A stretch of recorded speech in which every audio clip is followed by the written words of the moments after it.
Okay, Laura, over to you. Welcome, everyone. I'm Laura Babcock, the president of Power Group Communications, the host of the O Show here in Hamilton, and a huge fan of the YWCA. So it is such a privilege to be able to be here tonight to host the Hamilton winners in the Hamilton Empower Hour.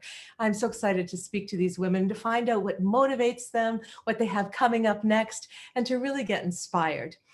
But before we speak to our winners, which is going to be so exciting, I'd like to recognize the land which the YWCA Hamilton rests as the traditional territory of the Haudenosaunee and Anishinaabe. This territory is covered by the Upper Canada Treaties within the lands protected by the Dish with One Spoon Wampum Agreement and is directly adjacent to the Haldimand Treaty Territory. YWCA Hamilton respects the long-standing relationships with the local Indigenous communities, the Mississaugas of the Credit First Nation, and the Six Nations of the Grand River. YWCA Hamilton is dedicated to advancing opportunity, learning, and education, and is committed to the recommendations of the Truth and Reconciliation Commission's report. I also encourage you to recognize and acknowledge the land that you occupy wherever you may be tuning in from. Tonight, I'll be making the draw for the contest. That's pretty exciting. Someone will win $1,000 cash or choose from one of 3 Best of Hamilton and Halton prizes valued at $250 and up. Last night, Julie Cole met with the winners from Halton, and the conversation was so inspiring and heartwarming. It got even more exciting as the conversation went on and got me more excited for the conversation we're going to have tonight.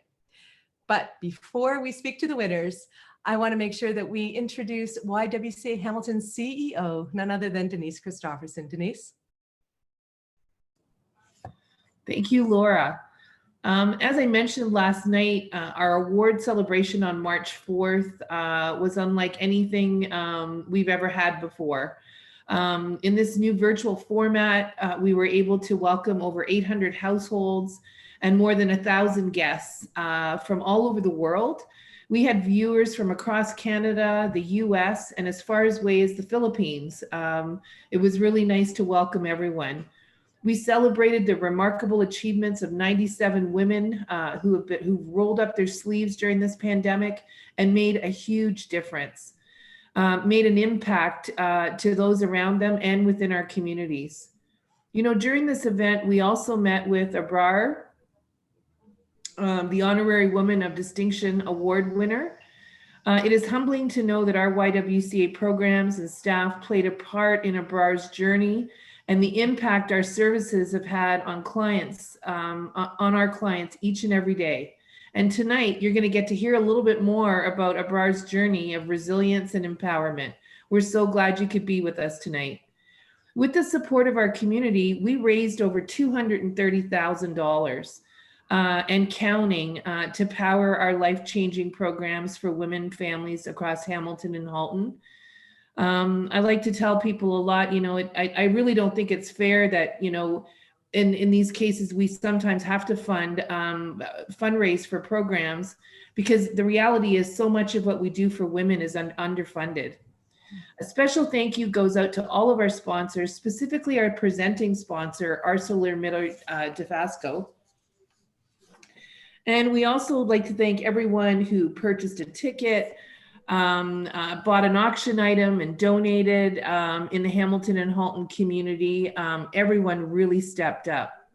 We appreciate everyone's investments in women in our communities. And I can't wait to hear from all of our winners again tonight.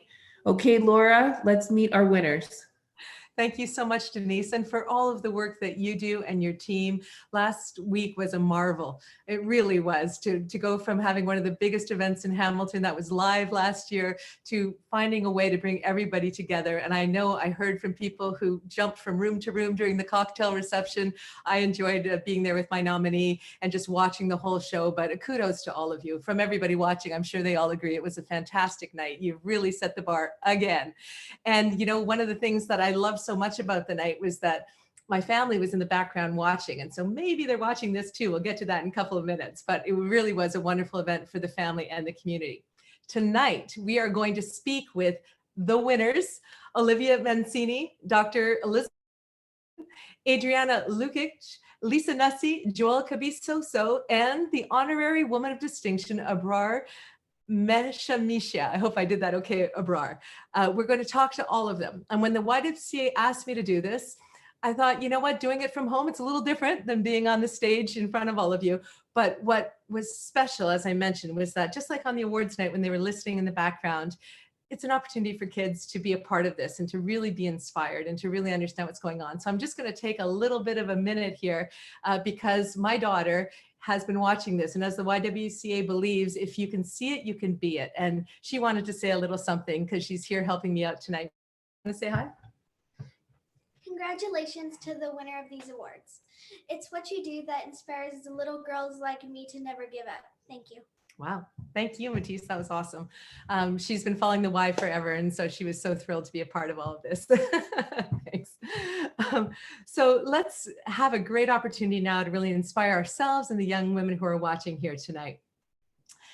I want to also encourage you to use the chat function. If you want to cheer on the winners, I see there's already some cheers for Matisse. That's so sweet.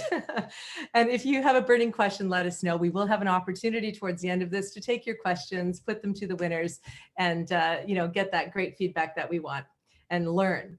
So I'm going to now introduce the winners. You met them the other night, but now is an opportunity for us to meet them again. First up is the winner of the Frontline Worker Award, Olivia Mancini. Olivia Mancini brings her passion, her dedication, and expertise to 6 positions across various organizations providing housing, addiction, and harm reduction supports to Hamiltonians. Olivia is a harm reduction worker at the AIDS Network, an addiction attendant at St. Joseph's Healthcare Men's Addiction Services, a withdrawal management worker at St. Leonard's, a research assistant at McMaster University for the School of Social Work, an outreach worker at the Wesley Day Center, and a case manager at Salvation Army Booth Center. I have no idea how she does it all, but we will find out. Next, we have the winner of the Healthcare Hero Award, Dr. Richardson. Dr. Elizabeth Richardson is Hamilton's Medical Officer of Health. Having held the role for over 25 years as the Medical Officer of Health, she provides public health expertise to support health surveillance and also leads community health planning, research, and program development.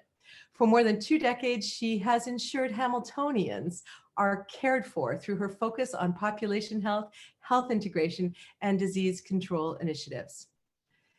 Next, we have the winner of the Pandemic Innovator Award, Adriana Lukich, the Director, Digital Solutions at St. Joseph's Healthcare Hamilton. Throughout her decade of healthcare experience, she has held multiple roles, all focused on leading change initiatives and supporting staff through transformational projects. The digital projects she has championed include enabling virtual care between patients and providers, rapidly developing a COVID-19 screening tool for staff, patients, and visitors, creating a citywide patient self-scheduling tool to support booking of COVID-19 tests, and supporting the implementation of COVID-19 assessment centers. Adriana's commitment to digital transformation has attracted support and spurred innovation across Canada. Next is the winner of the Community Champion Award, Lisa Nussey. Lisa is the Program Director for HamSmart and the co-coordinator of Keeping 6. Lisa relentlessly defends the rights, dignity, and humanity of people who use drugs.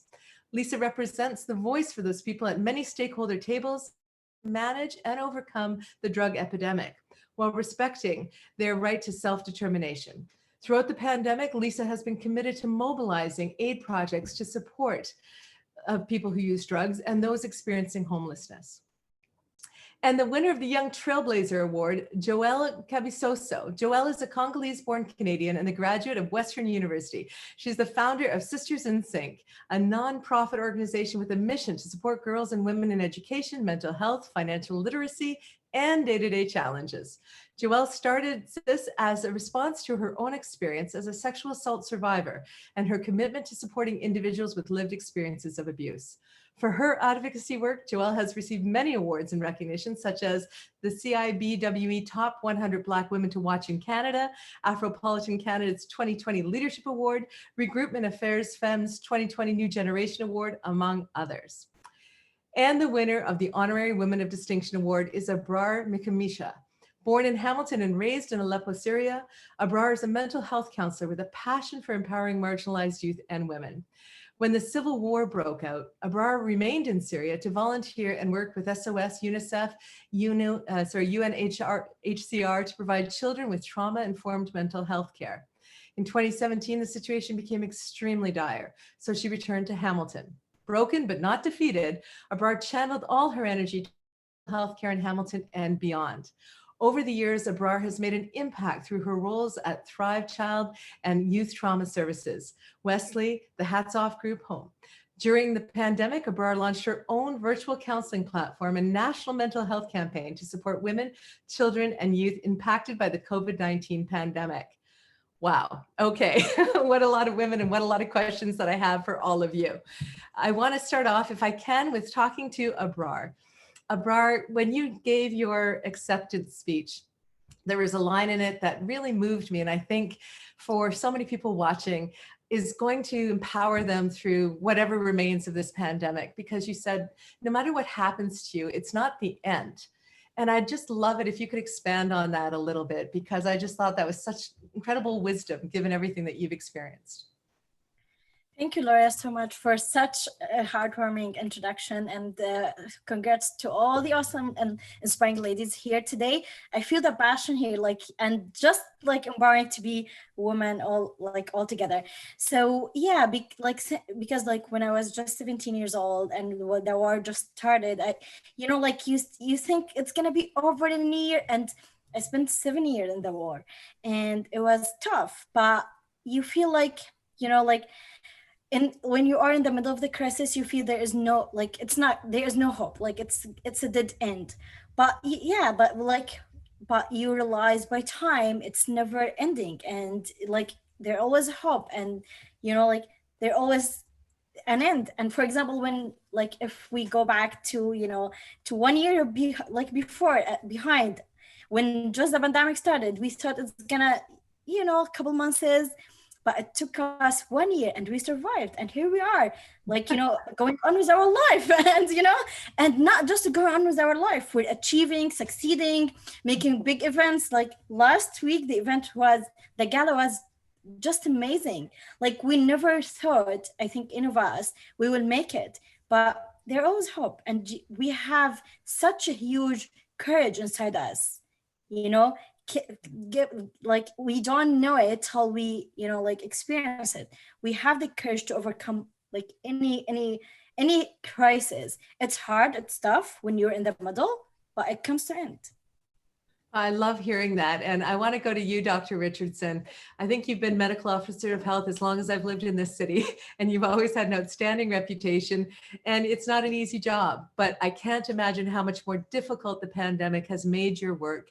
And we're on the year anniversary of when we really officially started this pandemic, and we're not through it yet. But can you tell me what gets you up every day and gets you through, and all the things saw when you gave your acceptance speech, the suffering that you've seen, the teamwork you've seen? I mean, this has been a crisis of all crises in healthcare. So can you tell me a little bit about how you've made it through the year and what inspires you to keep going?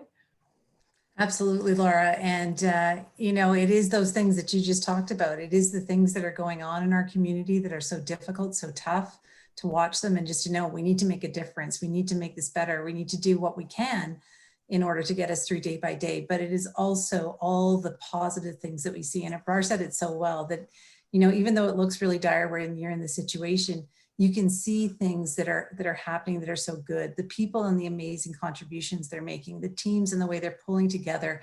There has been more sort of setting aside of sort of different ideas and whatnot, and bringing them together to do things that are better and for our community. We've already seen tremendous things in terms of housing.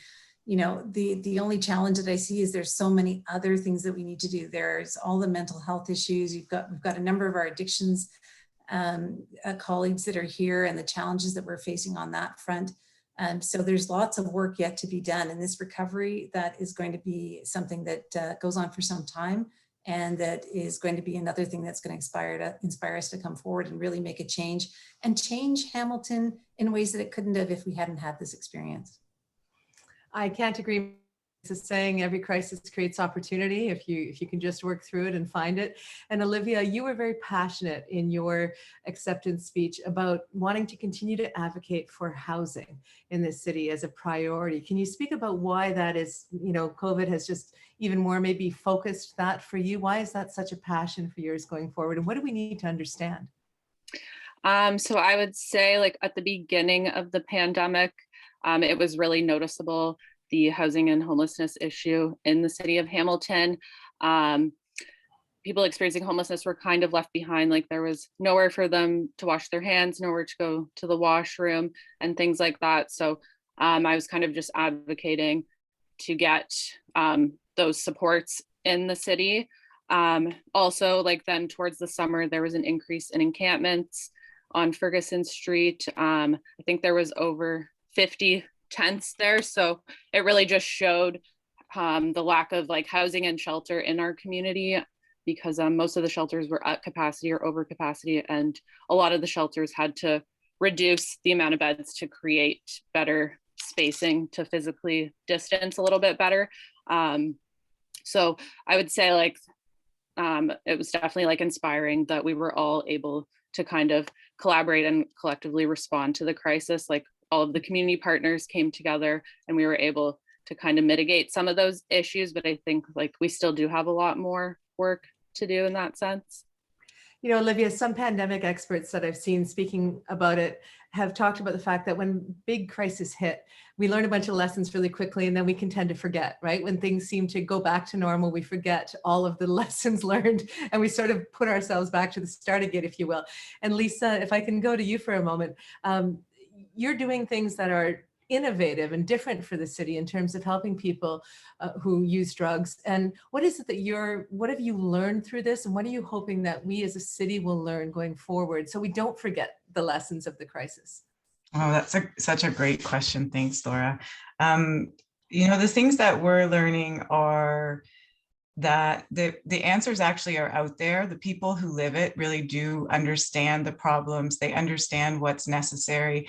They understand the ways in which we could all come together to work towards solutions. And that's one of the things that we've really tried to push during this pandemic. I mean, it's really our founding mandate as Keeping Six, that we try to bring the voice of lived experience to the table and to the ideas. And so that, I think, is one of the bigger lessons that we're trying to bring forward in this pandemic, is that, you know, genuine engagement with people who are living it isn't a checkbox. It's not about asking people about colors on posters, but it's actually about getting at the root of the issues and bringing people in early in the process in order to get the right ideas and the right solutions at the table. Yeah, Lisa, when you mentioned lived experience, I'm thinking of Joelle, your experience as a sexual assault survivor, also as a young Black woman. You have brought that to bear on what you do. And one of the things that I love that you said was when you said, like, let us just be us, like, let us just do us, right? Create a space where we can just be, you know, and to live and to succeed. And can you pick up on that? Like, how do we listen more to lived experience instead of checking boxes and thinking that we've done whatever has to be done, but actually listen and learn and let people be? Yeah, I think that really, like, first of all, I was so nervous. I couldn't even read what I wrote on my paper. So none of that prep was even useful. But I think that when I think about that question, the first thing that comes to mind is hearing people's voices, but also believing their stories, right? A lot of the times I think that it's hard to believe that certain people are in certain situations until we've lived it our own self. And I think with the beauty about the pandemic is that we've all went through something at the same time. So I think that on certain levels, we can say, okay, I can understand that this was really hard on people's mental health because I experienced that as well. But even not having experienced it, you should still be able to believe the stories that you're hearing.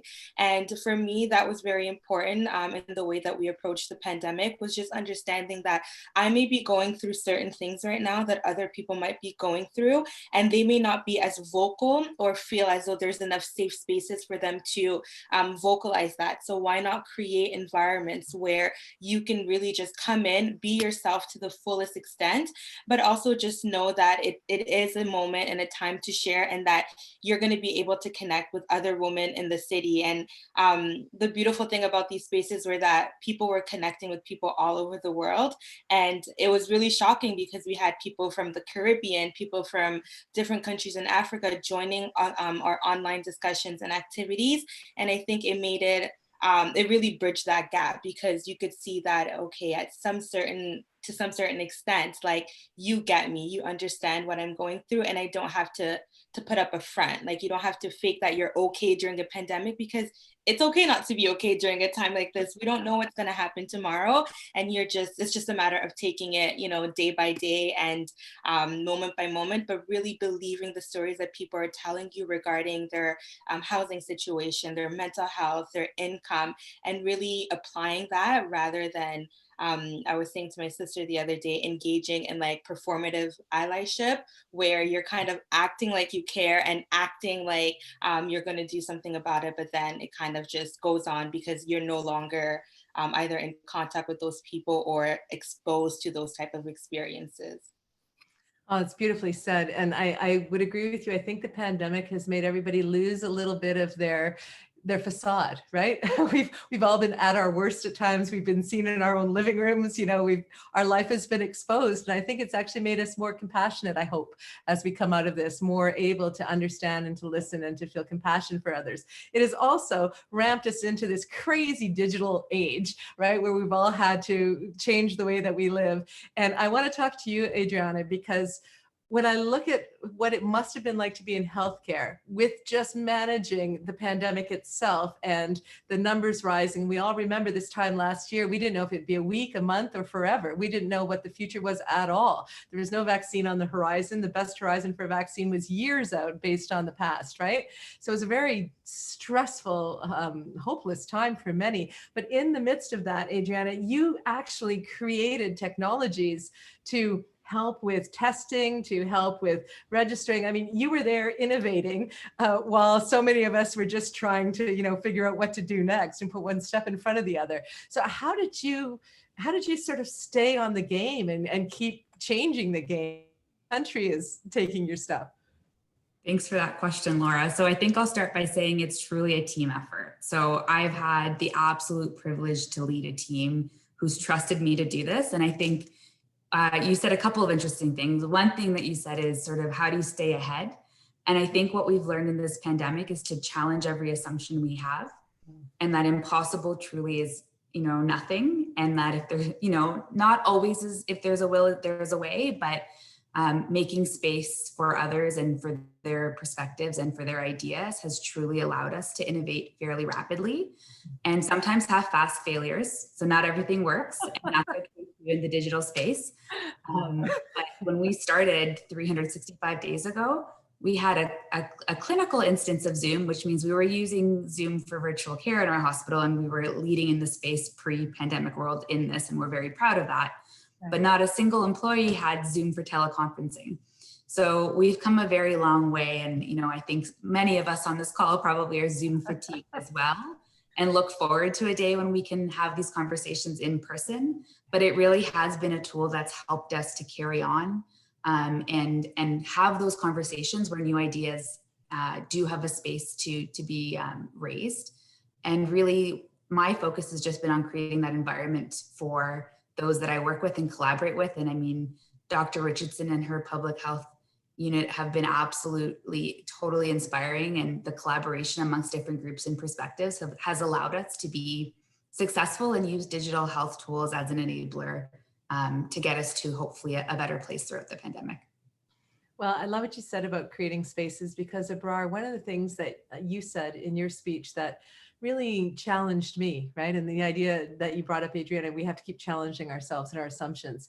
You said that people of privilege have to consciously make space for younger people, for others to rise up. And I'd love you to elaborate on that, because I think that, and Joelle, you mentioned it too, about sometimes people, they want to show that they care, but do they really actually do the things that make the difference, that bring other people up? So Abrar, if you can just talk to what you meant by that, and how can people with privilege, and what does that look like? How can they help?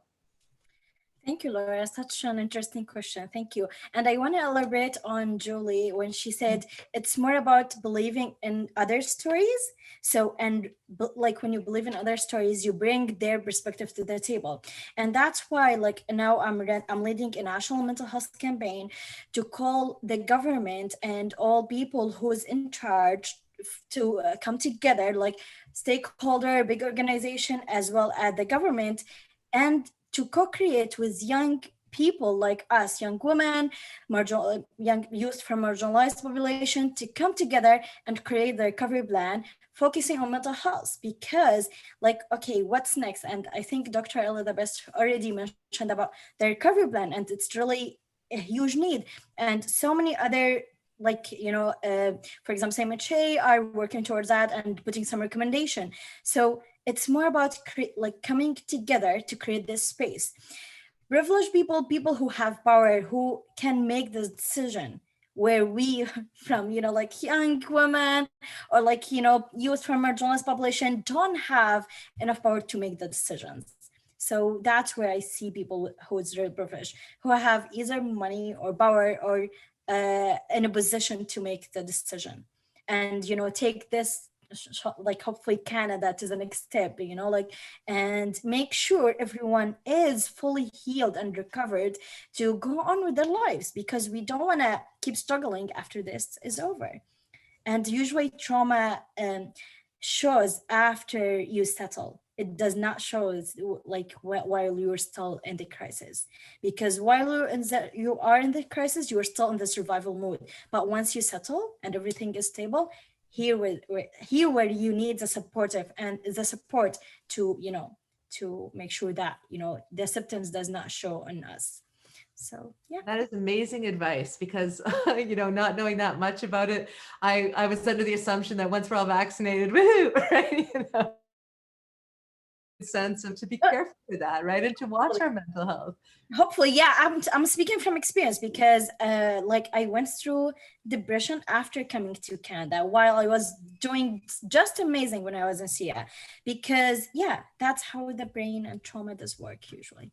Well, that's excellent advice. And if I can just turn to you, Denise, when Abrar was talking about decision makers and how to get around the table and how to make a seat at the table for young women. But I know for women, it is still a struggle. It is still a struggle I saw a tweet that came out from Sarah, I think yesterday or today, from your team saying, women are not a project. We need to be invested in, we need to be at the table. This idea of really having women for the long term at the decision-making table. Can you elaborate on that a bit, Denise? Well, folks, I think there's a most recent statistic that's come out that it's going to take 257 years to reach global economic recovery for women. And I don't know about all of you, but I'm pretty impatient when I see those kinds of numbers.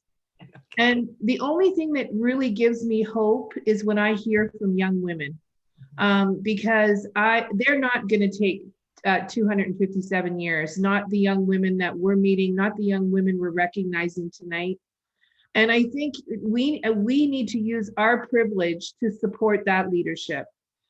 We also, I always encourage people that if you find yourself at a table, you need to look around and call out who's not sitting at that table. And we need everyone to be doing that, but specifically those of us who have privilege and who get invited to tables where no one else gets invited. It's not good enough to have one white woman at a table. We need to make sure that there are a diversity of voices everywhere, and particularly encouraging women and supporting them to seek out leadership roles and elected roles. Oh, do we need more women in politics? And so if any of you are thinking of running, I would gladly support you. So I'll leave it at that.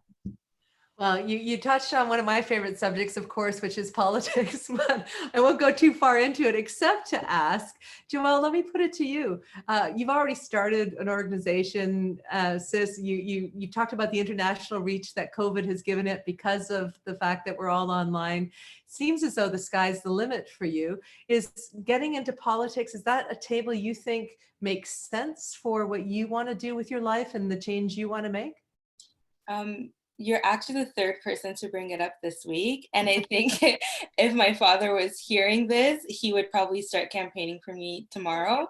I think that it's definitely something that I'm interested in because I believe that the journey that we're on, especially marginalized women, is a lifelong journey. If it's going to take, 254 years, I feel like you have to double that for marginalized women, right? Because we don't have it as easy, no matter where we are and what tables we get invited to. And just from my experience, I was invited to a conference a couple of weeks ago, last year, oh my God, last year I was invited to a conference, and at that entire table, and there was probably about 60 young girls that were there was 6 Black girls. And it felt nice to be at the table, but the reality is that sometimes when you get invited to the table, your voice isn't heard, right? So I think it's more so, rather than just inviting us to the table, helping us create our own tables, helping us create and support our own platforms. I remember telling my team, I'm like, I like that we're having a reach, but I don't like to put out events that much. I don't like to put out too many programs because the need is there, but like the supply isn't, right? And so for women like us who have these ideas and who want to be able to champion for our communities, it's a matter of knowing where are we getting our resources from and where are we getting our supports. So it is definitely something that I believe in. And I have a degree in family studies, and I'm hoping to get into a degree with women's studies because I believe that families and women's are at the core of our community. And really, we saw that women were at the front line at like point blank period. Like no one did it like women did it during this pandemic. And we really need to make sure that we're pushing them. And we really need to make sure also that we're paying attention to the type of women that are at the front line, right? Who are the one working in nursing homes, who are the ones working as custodians in buildings and stuff. And a lot of time, again, they're BIPOC women. And so we want to make sure that we are providing them spaces such as the Women of Distinction where they can be celebrated for their work that they do that maybe sometimes go unnoticed. So I think that, you know, we love to come to the table and eat, but let us also host our own tables and get the resources that we need, because it's really the little people that do a lot of the work, right? And we want to make sure that they get that backing and the support that they need. I love that. Don't just bring us to the table. Let us host our own. And Elizabeth, Dr. Richardson, I saw you nodding emphatically when Joelle said that. You are at the table as the medical officer of health. You're not a politician, but you're often in front of council, in front of the decision makers. Do you have any advice for, to Denise's point, women getting into politics or women, being able to be at that table of decision making? Anything that you've learned in your 25 years that could be inspirational or helpful? Yeah, Laura, I have been at it a long time when it comes to that. I'm just looking around the room and I'm, probably amongst the oldest here in terms of that. And I reflect on my own journey. And I'll just say something about being a woman, first of all, before getting into the political aspects. And it was really reflection for me. When I went to med school, I was really brought up as we were all equal and everything was, that's the way it was. And women were forging ahead, and my mother had been significantly impacted in terms of her ability to pursue a career because she was a woman and she was making darn sure her daughter wasn't going to be. And at the end of med school, after I was done, they asked if we'd come back and do a survey. And they went through to ask us about whether we'd experienced discrimination. And I was like, oh, no, I didn't just experience anything as I was going through med school. But I went, I wanted to contribute and I went through it. And by the end of it, I realized just how much I had been discriminated against as I went through med school and my training. And so, I think as we look at these things, we sometimes, don't realize the impact that things are having upon us and just how challenging those environments can be. And so when we think about politics and careers in politics, I know somebody talked about a woman has to be asked 7 times because we are very women do approach things in a different way. We have a different perspective. We have a very valuable perspective that needs to be at that table. But I think we're still getting to be seen as a valuable perspective, being seen as something that needs to be brought to bear. And so that's a tough transition that we're still going through. And so people who are wanting to pursue it, they need to be, you know, thick-skinned, for lack of a better word. They need to be able to be influential and bring all of our talents to bear, but also be respectful in that space around what else is there. And we're very good at that.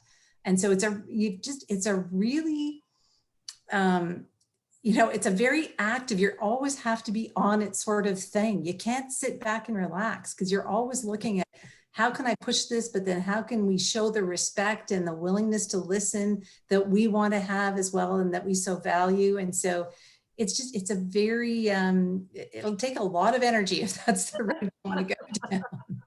Well, I love that. And I can hear your experience coming through, Dr. Richardson. You've kept us all healthy all these years. So thank you for going through that and to keep going through that. I just want to pivot here in the few minutes we have left before we take some comments from the chat. And by the way, if you want to run for whatever office, Joelle, I think you've got the votes right on our chat coming in already. Okay, so you're good. So someone ask her a 4th, 5th, 6th, and 7th time and she'll be in. Okay. But I want to just ask all of you, you know, I said in a little pre-rehearsal, one of my favorite movie is Don't Tiptoe When You Should Strut. And I think too often women tiptoe. They tiptoe around, you know, should I put myself forward? Should I really promote myself? If I promote myself, is that seen as being whatever? I want to give all of you a chance before we get to questions to talk about what you want to see happen, what you need us all to support. Let's not tiptoe, let's just strut and put it out there. And I'll start with you, Lisa. What do you want people to understand about what your work is, what your vision is for your community? What can we all do? What's coming next? Yeah, I just wanted to actually comment on Joelle's comment, which I really appreciated, about like being at the table doesn't really help much if people at the table aren't interested in what you have to say, no matter how valid it is.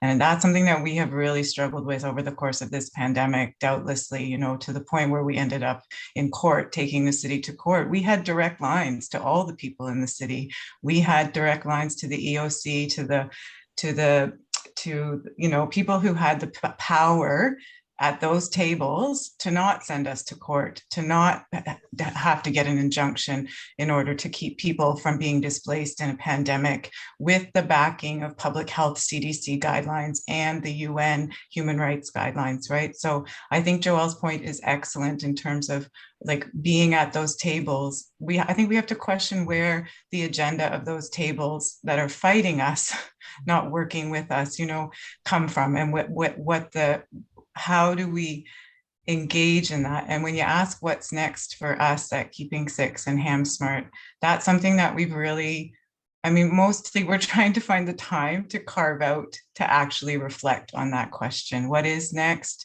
What does it mean that we spent all of this time in an era with a slogan, we're all in this together, fighting tooth and nail for the most basic of rights and needs for people?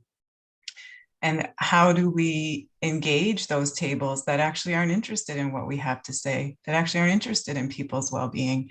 That for us is really the fundamental question that is the next step in HamSmart. It's about, yeah, and Keeping Six. It's about trying to find ways to not forever be bashing your head against a wall, but instead building the world that you want to see, building the kind of relationships that you want people to be able to have, pushing for that dignity by modeling that dignity.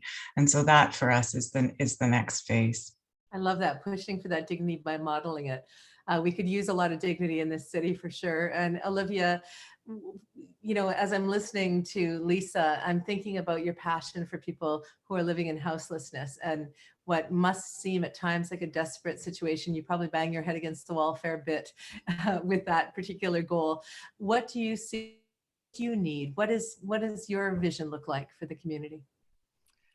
It would be really nice to see like permanent supportive affordable housing out there for everyone, like particularly like women and gender diverse people. They've been disproportionately impacted by the pandemic. So there's been like loss of income and gender-based violence. So that could potentially increase women's homelessness as well. So just creating more affordable housing out there for everyone would be really great to see.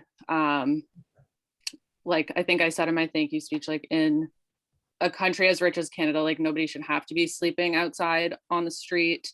You shouldn't be turned away from shelter because they're at capacity. Like we have the space and we need to provide housing for everyone. And then even when there was the encampments, like a tent at that time, that was that person's housing, and then their tents were being torn down and they were given nowhere to go. Like some people were given options, but those options don't fit for everyone, as a lot of people have different experiences and may not want to be in a shelter or in a hotel. So a lot of people were just kind of moved along to another encampment. So I think we really need to support people in encampments, and by their standards, like we should be helping them in a way that works for them, like meeting them where they're at, basically. Yeah. Adriana, from your perspective, you come at it more from the digital tech kind of innovative piece, but what do you see for the future? What are you working on? Where do you think we need to get to? Yeah, that's a great question. So I think we all agree that the world has changed. And I think once things stabilize, the new world will be very different, and we'll need to understand what tools will stay with us and how things will shift. So I know a next focus, or a focus area of mine, is how we continue to exchange information with technology tools across the continuum of care.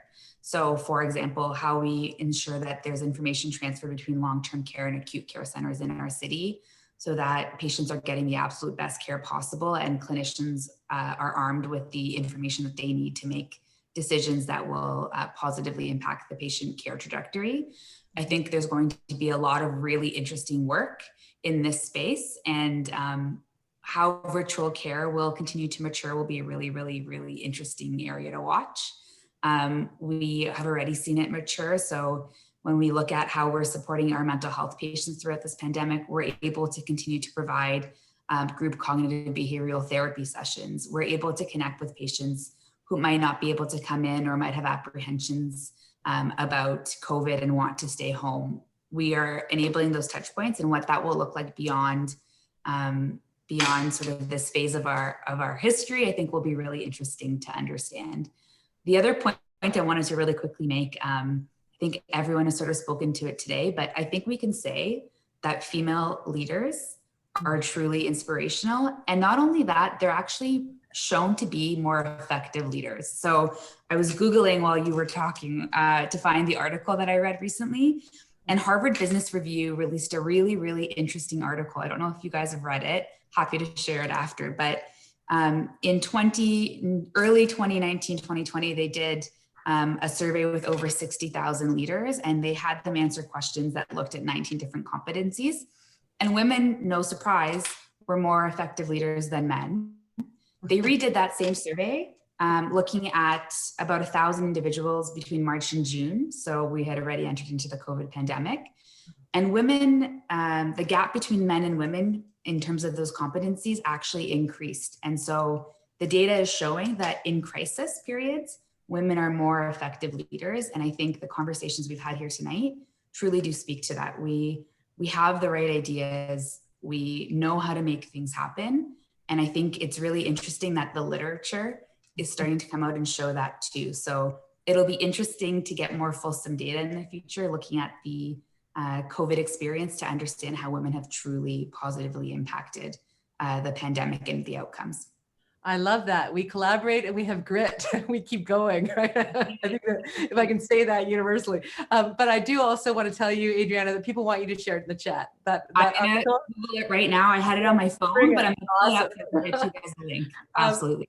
Abrar, I just want to go to Abrar and Joelle before we get to questions, just as the winners, where you see things, wanting to see things go forward. She mentioned just now, Adriana, mental health and using technology to connect with mental health. What do you want from us going forward? I know you've got a national campaign. Do you want to tell us what we can do to support that? What do you see as the future? Amazing. Thank you so much. Absolutely. I would love to have any support. And as Adriana said, the world has changed. That's for a fact. So what I want to see the community coming together, supporting each other to heal. So, and what I want to see is implementing the mental health recovery plan for everyone to ensure everyone is healed and recovered and able to go on with their life, especially marginalized youth. That's what I want to see, and that's what I'm working with, hopefully the government will implement the recovery plan for everyone, hopefully. So well, I love that. And people, can you maybe put in the chat where they can find out about your national campaign, please? That would be amazing. Absolutely. I'll put that in chat. Thank you. And Joelle, other than support for your political future, what else do you want people to I think for me, it's really important, like everyone has said, to really support pandemic recovery plans. But I think that when we take it from sort of like a more innovative aspect, is really providing the necessary tools to actually allow people to go on beyond pandemic recovery. I don't know if it's going to last 1 year, 2 or 3 years, but we want people, because I've seen some memes where it's like, oh my gosh, in 2030, when people are talking about the pandemic, I don't want to hear it, right?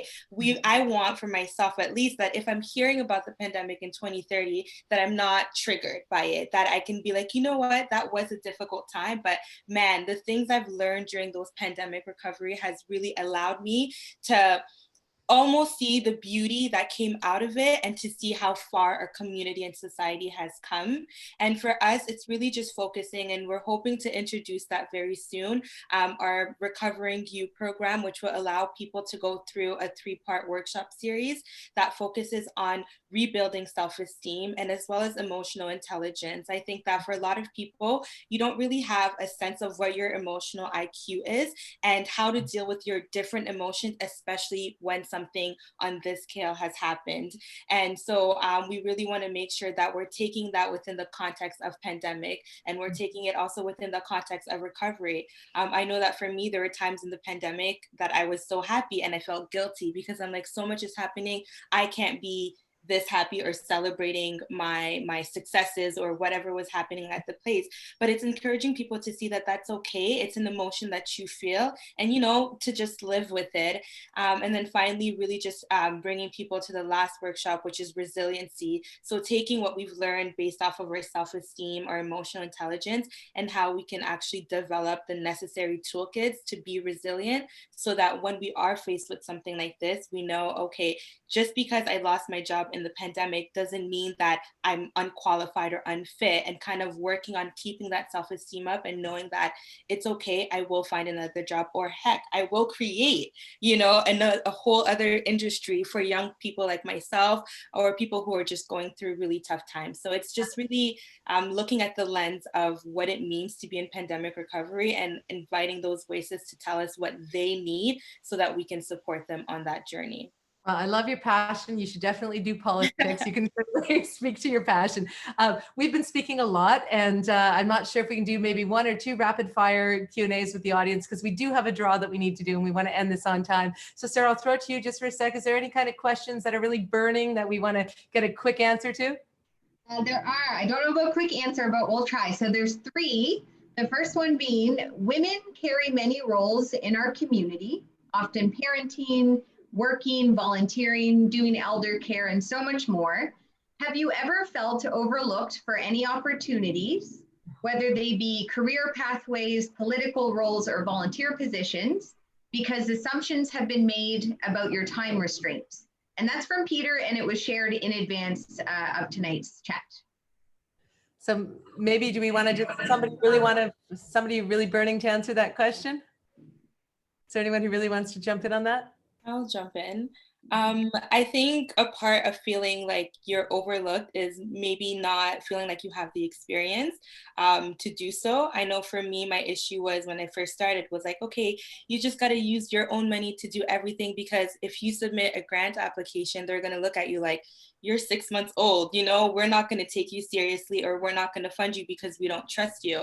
But I think it's just kind of believing in what you're doing and just saying, you know, I may be 6 month old organization, or I may not have the following or whatever it is, but just knowing that what it is that you have, whatever gift it is, whatever, you know, skill that you have is valuable. And I think what I hope people can see is that it doesn't necessarily matter like kind of the following that you have, but it's what you can do with what you're given, right? And so same thing if you're in a new position, like you may not have the experience, but you may end up being the one training people in a couple of months. So just don't rely too much on the number aspect of what it is that you're doing, but just believing in the overall picture.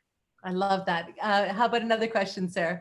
Sure. So we have next, this is from Marcy, and I see some information going on in the chat right now about this question too. So how can we provide adequate and equal health care and support to those experiencing homelessness, substance use,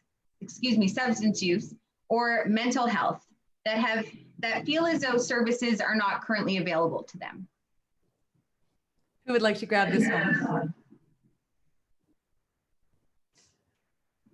Do we want to? I can touch on it. Okay. Oh, okay.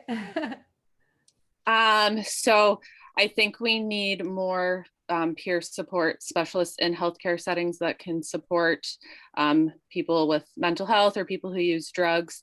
Like I've found through my experience that a lot of service users might say that they're treated poorly in the hospital and they feel stigmatized. And then there's kind of that fear of reaching out for support because they're being treated poorly in a healthcare setting where you're going there for help and you should be treated with compassion and care, but you're getting the opposite. So like I want to do for my master's of social work, I want to do a project where I create a team of peer support specialists and social workers and addiction workers to kind of all collaborate and work together with people who come in with a suspected overdose or a substance use disorder, and then have that peer support specialists be able to kind of support them through navigating the system, because a lot of the time people will just leave the hospital when they get there from an overdose because they don't feel that they're receiving proper care or support. So I'm hoping that I'll be able to implement this project in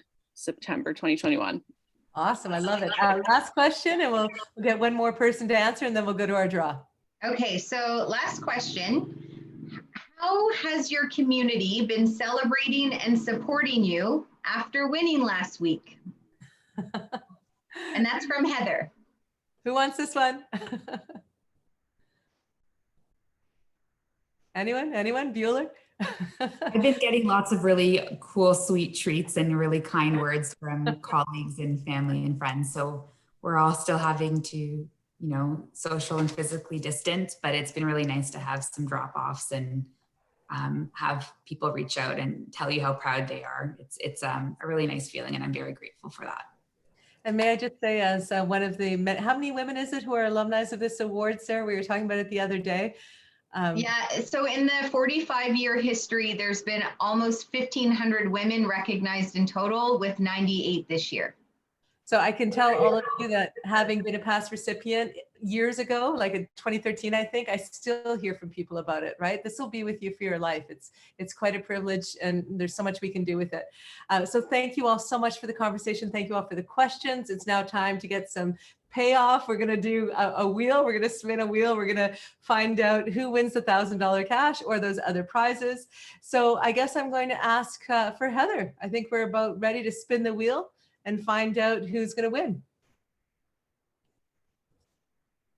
Oh, this is cool. Okay. And if you are the lucky winner, a member from the Y will connect with you to arrange a prize delivery. This is awesome. Okay, that is cool. All right, that is really cool. Okay, so congratulations to Madison Bridges. You have just won. I believe we've got another spinning of the wheel to go. Let's go for it.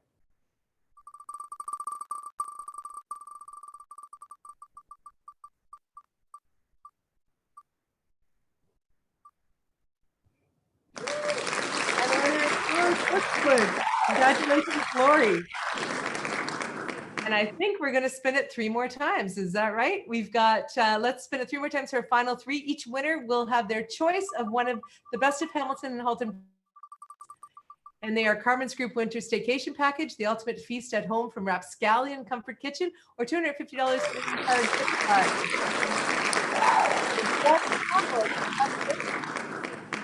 Those 3?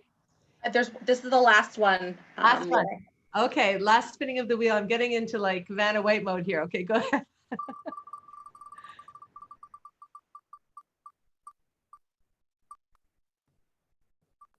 And the winner is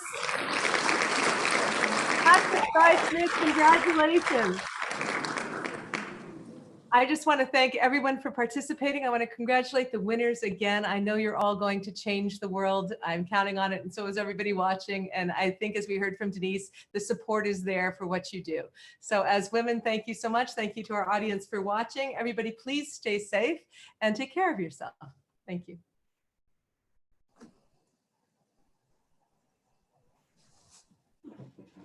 Good job, everyone. That was great.